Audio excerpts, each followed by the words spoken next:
इस वीडियो में समझते हैं कि भारत में राष्ट्रपति का चुनाव कैसे होता है। राष्ट्रपति के चुनाव का तरीका इंडियन कॉन्स्टिट्यूशन के आर्टिकल 55 में मेंशन किया गया है। राष्ट्रपति देश और सरकार दोनों का प्रमुख होता है और देश का प्रथम नागरिक भी होता है। लेकिन यहाँ ये समझना जरूरी है कि हम और आप राष्ट्रपति के लिए सीधे तौर पर वोट नहीं कर सकते हैं। तो कौन है जो राष्ट्रपति को चुनता है, आइए समझते हैं। सबसे पहले समझिए कि राष्ट्रपति पद के लिए उम्मीदवार कौन हो सकता है।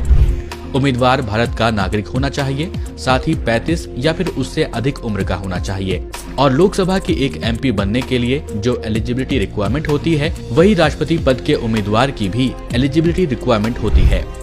इसके साथ ही राष्ट्रपति पद के उम्मीदवार के लिए कम से कम 50 इलेक्टर्स ने एक व्यक्ति का नाम प्रस्तावित किया हो, साथ ही 50 अन्य इलेक्टर्स ने इसका समर्थन किया हो, तभी वो राष्ट्रपति पद के लिए चुनाव लड़ सकता है।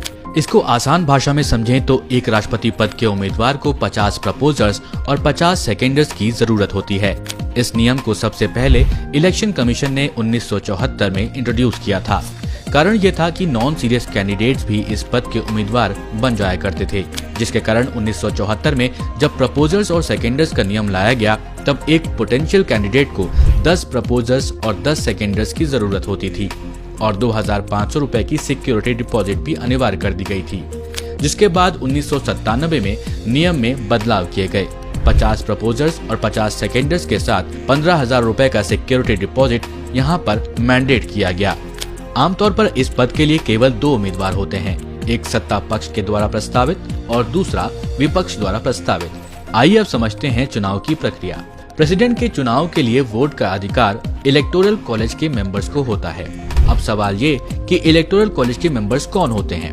जहां आपको बता दें कि संसद के दोनों सदन यानी कि राज्यसभा और लोकसभा के निर्वाचित सदस्य यानी कि एमपीज और राष्ट्रीय राजधानी क्षेत्र दिल्ली और केंद्र शासित प्रदेश पुडुचेरी सहित सभी राज्यों की विधानसभाओं के निर्वाचित सदस्य यानी एमएलएस इलेक्टोरल कॉलेज के मेंबर होते हैं। यहाँ एक बात ध्यान देने वाली है कि पिछले 2 राष्ट्रपति चुनावों से जम्मू और कश्मीर इस वोटिंग प्रोसेस के लिए एलिजिबल नहीं है।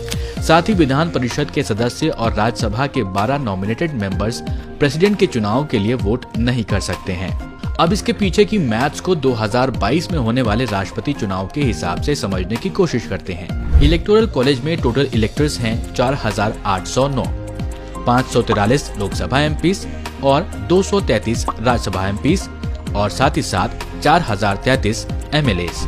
अब यहाँ एक वोट की वैल्यू एक नहीं होती है। एमपीज और एमएलएस की वोट वैल्यूज अलग अलग तरह से कैलकुलेट करी जाती हैं। पहले बात करते हैं एक एमएलए की वोट की वैल्यू कैलकुलेशन की। 1971 की जनगणना के अनुसार राज्य के जनसंख्या को राज्य के टोटल नंबर ऑफ एमएलए से डिवाइड करते हैं, फिर जो वैल्यू आती है उसे 1000 से फिर से डिवाइड किया जाता है। इस तरह से एक एमएलए की वोट की वैल्यू निकाली जाती है। अब यहाँ आपको बता दें कि हर राज्य के एमएलए की वैल्यू अलग अलग होती है। जैसे उत्तर प्रदेश में एक एमएलए के वोट की वैल्यू है 208, महाराष्ट्र में है 175, वहीं अरुणाचल प्रदेश में एक एमएलए की वोट की वैल्यू है 8। इलेक्शन कमीशन के अनुसार आज के समय में एमएलए वोट्स की ओवरऑल वैल्यू 5,43,231 है। अब बात करते हैं एक एमपी यानी मेंबर ऑफ पार्लियामेंट की वोट वैल्यू कैसे निकालते हैं। एक एमपी के वोट वैल्यू को निकालने के लिए एमएलएस के टोटल वैल्यू वोट्स को total number of elected MP से डिवाइड किया जाता है। जो वैल्यू आती है वो एक एमपी की वोट वैल्यू होती है।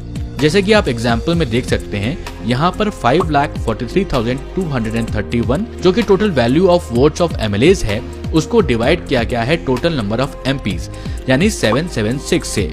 लोकसभा के और राज्यसभा के मेंबर्स को ऐड करके ये वैल्यू आई है जो कि है 776।